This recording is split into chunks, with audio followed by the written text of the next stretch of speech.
Remue ménage. Remue ménage.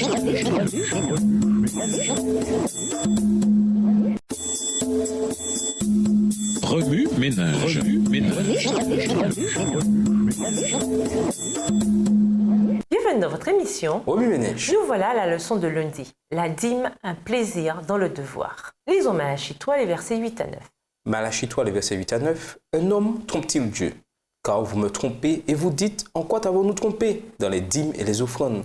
Vous êtes frappés par la malédiction et vous me trompez la nation tout entière. Le système de la dîme ne datait pas de l'époque des Hébreux. Dès les temps les plus reculés, Dieu avait réclamé la dîme comme lui appartenant. Cette prescription fut suivie par Abraham qui paya la dîme à Melchisédek, prêtre du Dieu très haut. Genèse 14, verset 20. Exilé et fugitif, Jacob fit au Seigneur à Béthel cette promesse. Je te paierai la dîme de tout ce que tu me donneras. Genèse 28, le verset 22.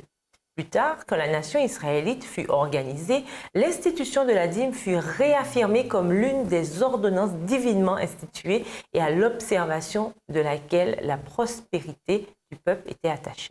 Cette institution avait pour but de faire comprendre aux hommes une grande vérité, à savoir que Dieu est la source de tous les dons et de tous les bienfaits et que ses créatures doivent lui témoigner leur gratitude. De même que le 7e jour est le repos de l'Éternel, ainsi la dîme appartient à l'Éternel. Exode 20, verset 10. Il s'est réservé une partie du revenu comme du temps qu'il accorde à l'homme et nul ne peut impunément l'aliéner au profit de ses intérêts personnels.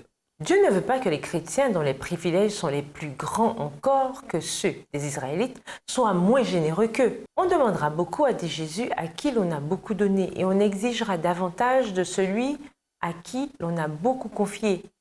La générosité exigée des Hébreux était surtout au profit de leur bien-être national.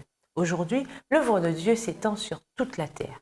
Le Christ a placé les trésors de l'Évangile dans les mains de ses disciples et il les a rendus responsables d'annoncer au monde la bonne nouvelle du salut. Nos obligations sont certainement beaucoup plus grandes que celles du peuple d'Israël. Celui dont le cœur brûle d'amour pour le Christ considère ses obligations envers Dieu non seulement comme un devoir, mais comme un plaisir.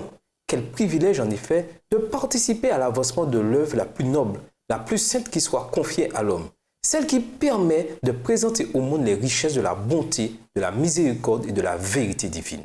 C'est par esprit de cupidité que les hommes sont poussés à garder pour leur propre plaisir les biens qui reviennent de droit au Seigneur. Or, cet esprit, lui, est en abomination aussi bien de nos jours qu'à l'époque où il censurait sévèrement par la voix des prophètes la conduite du peuple israélite. Il s'écrie alors, « Un homme trompe-t-il Dieu? Car vous me trompez et vous dites, en quoi t'avons-nous trompé? Dans les dîmes et les offrandes. Vous êtes frappés par la malédiction et vous me trompez la nation tout entière. » Malachie 3, versets 8 et 9.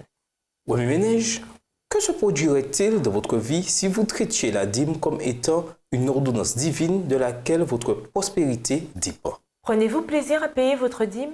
Pourquoi Dieu exige-t-il un dixième de notre revenu, quelles que soient les épreuves et les difficultés auxquelles nous pouvons faire face? Au revoir. Et à demain si je veux.